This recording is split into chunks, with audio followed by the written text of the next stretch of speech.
Faut-il investir en bourse, sur un plan d'épargne ou dans l'immobilier? C'est ce qu'on va voir ensemble dans cette vidéo. Je te souhaite un très bon visionnage.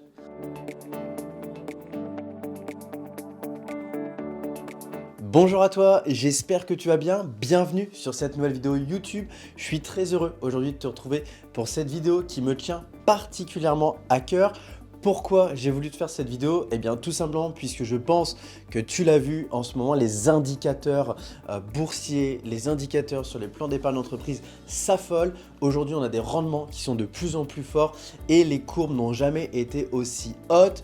Il est donc logique de s'intéresser au fait de savoir si on doit aller justement mettre quelques euros sur ces leviers financiers pour pouvoir s'enrichir.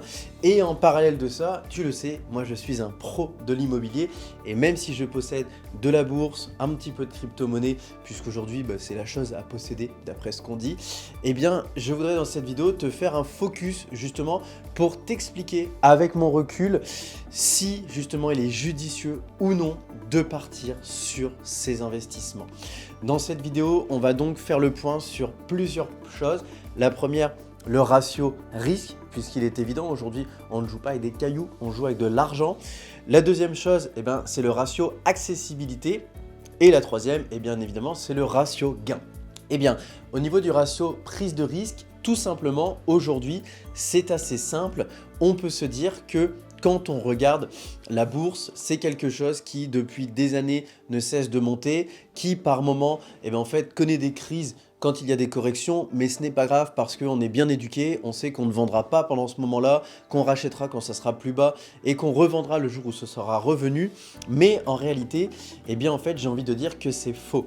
Pourquoi? Parce que c'est la nature humaine. Comme le disait hier quelqu'un qui était présent dans une conférence que je donnais, c'est très beau en fait sur les tableaux Excel, mais derrière, une fois qu'on est dans la réalité, c'est bien différent. Et pour l'avoir déjà vécu à titre personnel et pour l'avoir déjà vécu avec des personnes qui m'entouraient, en fait, quand ça baisse, systématiquement, on a un petit peu un mouvement de panique et on se dit il faut que je vende, il faut que je vende, il faut que je vende. Et c'est seulement quelques jours après qu'on revient à la raison.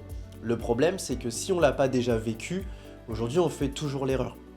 Je le voyais encore hier, si tu l'as vu au moment où je publierai cette vidéo, ça datera d'il y a quelques semaines en arrière, on a Elon Musk qui sur une seule journée, grâce à la valorisation de ses sociétés et un gros deal qui a été fait par Tesla, a gagné 36 milliards d'euros sur une journée.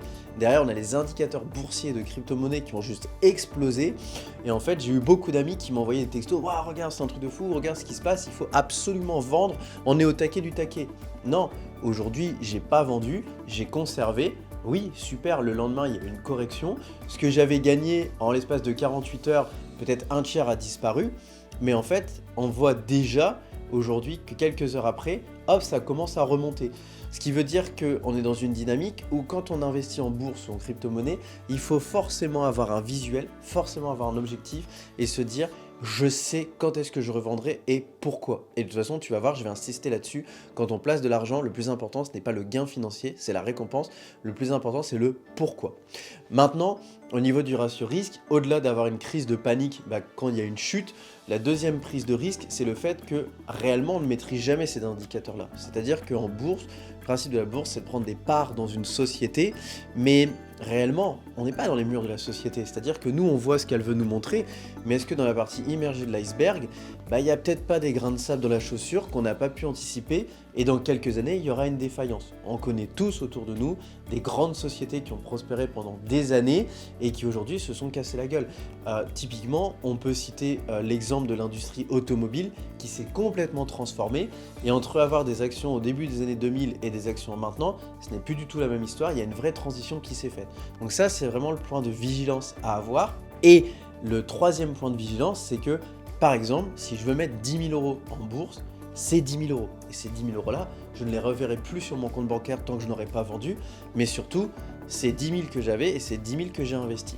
Derrière, quand on fait le parallèle cette fois-ci dans l'immobilier, c'est différent en fait. Parce que j'ai pris mes 10 000 euros, je suis allé voir la banque m'a prêté 150 000 euros et je capitalise justement sur ces 150 000 euros.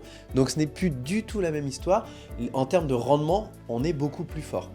Maintenant, avant d'aborder l'immobilier et ses avantages, je voudrais faire une transition avec les plans d'épargne. Puisqu'en fait, beaucoup de personnes se disent « Moi, je ne veux pas investir en bourse parce que je ne m'y connais pas. Je préfère partir sur des plans d'épargne avec des indicateurs de risque plus ou moins élevés. Et c'est le banquier ou c'est le gestionnaire de patrimoine ou c'est des algorithmes qui vont réguler les choses et qui vont le faire pour moi. » Là-dessus, si on est un profil sécurité, et si c'est ton cas, c'est très intelligent de faire ça. Parce qu'en effet, le risque, il est mesuré. Mais, une nouvelle fois, il y a 2 points faibles.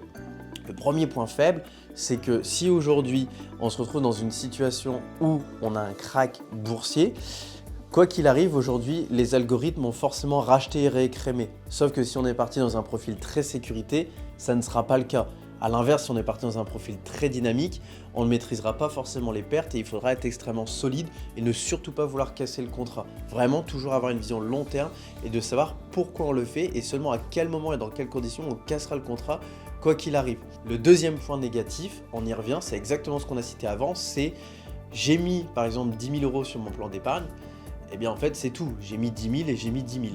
Maintenant, comme je le disais, l'avantage de l'immobilier, c'est que j'ai mes 10 000, mais je vais capitaliser sur 150 000 €.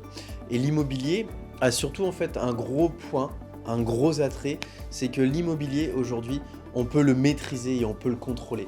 Qu'est-ce que j'entends par là? C'est qu'on a des relevés depuis le début des années 1900. Depuis le début des années 1900, on constate une constante hausse des prix. On constate qu'en moyenne, on a à peu près entre 2 et 5% d'inflation dans les villes secondaires et on peut avoir des pics jusqu'à 10% dans les métropoles et dans la capitale. On est donc sur quelque chose qui est assez fort, qui est assez puissant niveau inflation. Et surtout aujourd'hui, l'investissement locatif, c'est quelque chose qui est différent de l'achat d'une résidence principale. C'est-à-dire que demain, si on a une crise immobilière, bien souvent ça impacte les biens qui ont une valeur de revente au mètre carré. Donc typiquement, les biens à destination d'une famille, d'un jeune couple ou d'un célibataire. A l'inverse, quand on est sur des biens typiques investisseurs qui se revendent avec un taux de rentabilité comme un immeuble de rapport, une colocation, eh bien cette fois-ci on est dans une dynamique où on peut difficilement être impacté en cas de crise. Pourquoi?